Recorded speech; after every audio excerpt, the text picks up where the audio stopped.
you mentioned that you're very busy with additional projects other than the one that we'll talk about during this interview. But tell me what you have in the fire right now. We have a movie that we literally just finished at the beginning of July called I Know That Voice. It is a documentary that puts a face to the voices we all know and love. We cover basically all the historical cartoon characters from Mel Blanc to, the Simpsons cast and Futurama to Phineas and Ferb, the creators, and the voices of them on their shows.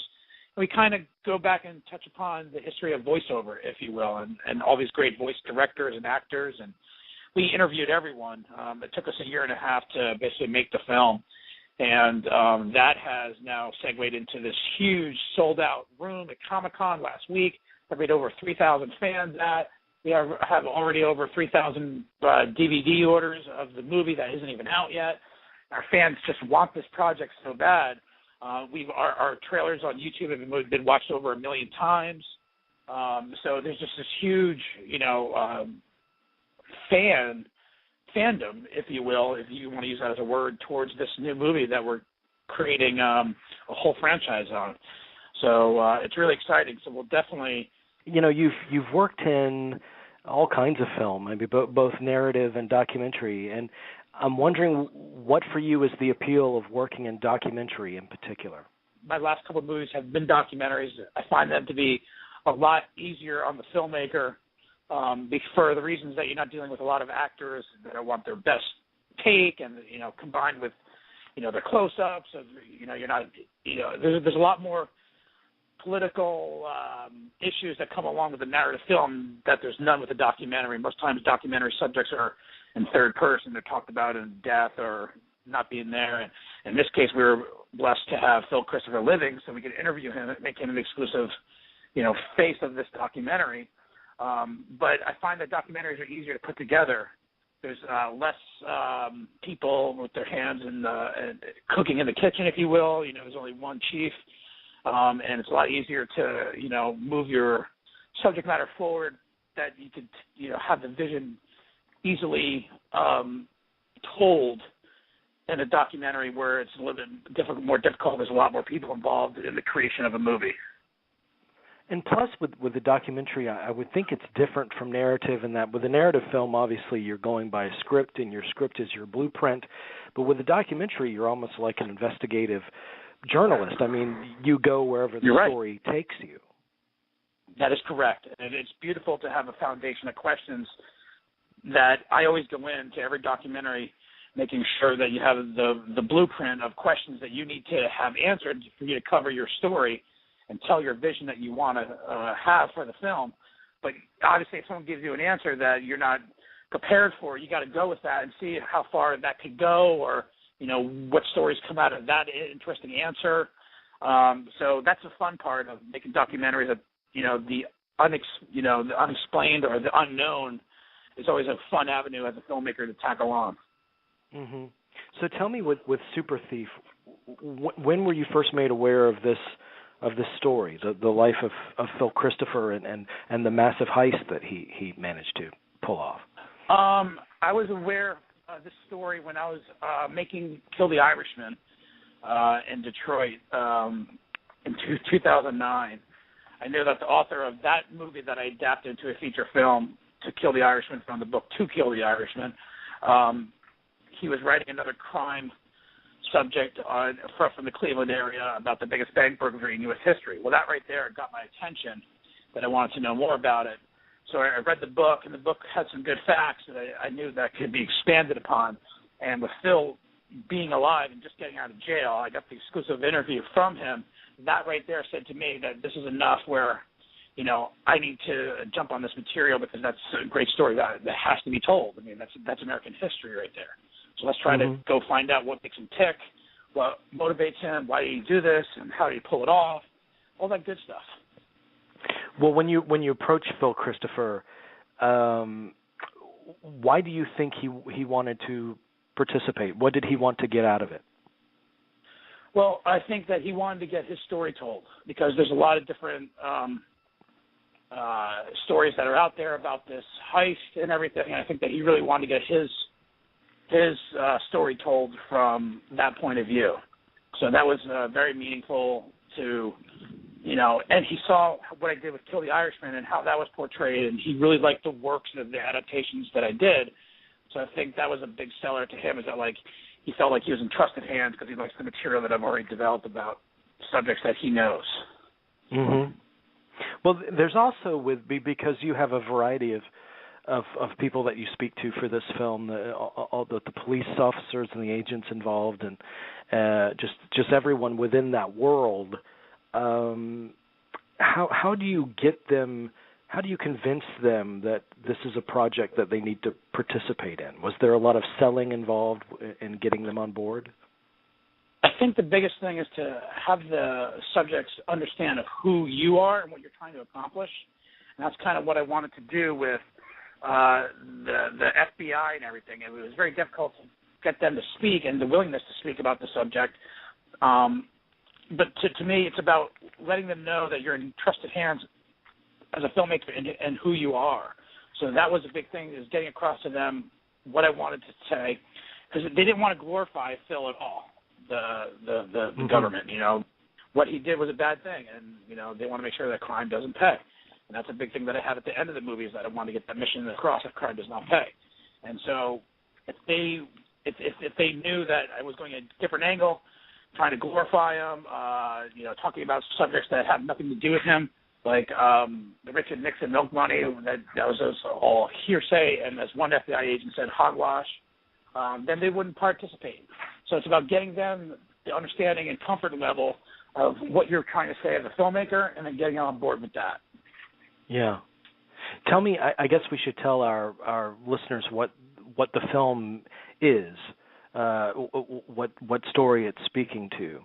This occurred in the early 70s, correct, in California? Correct. That took place in Laguna Niguel, California, in 1972, in the famous Orange County area of Southern California, a very lavish, upscale beachside community that is now for the uber wealthy. And they heard about this target from the mafia.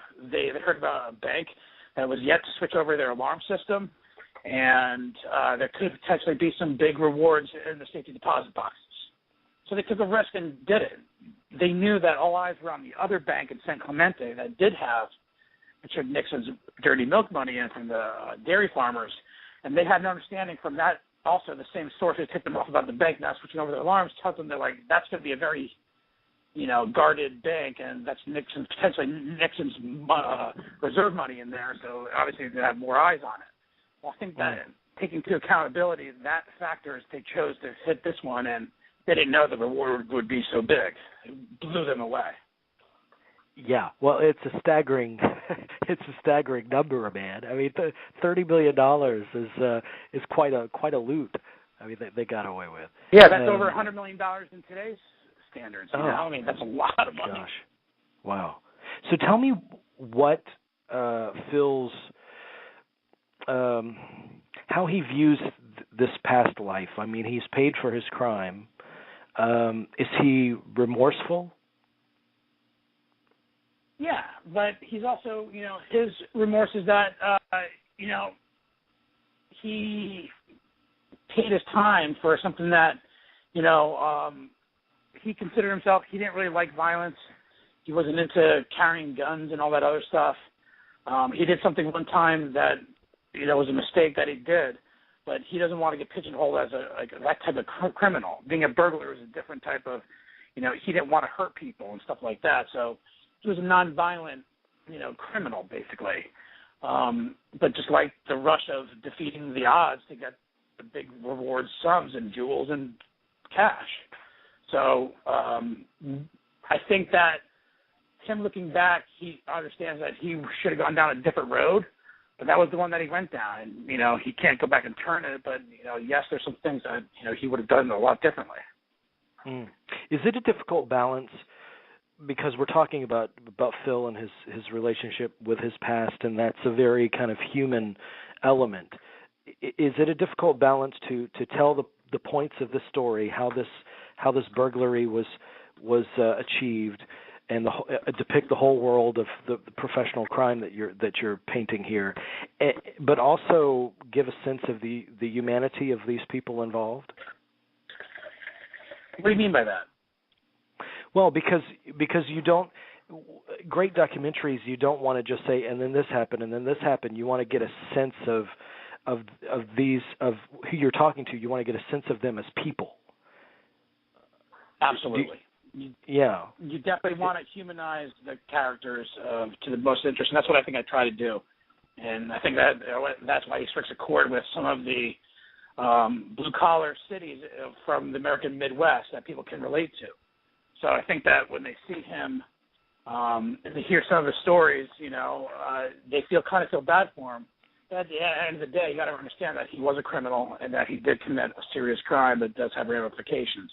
He took that risk and ultimately got caught, so he has to live with these ramifications now.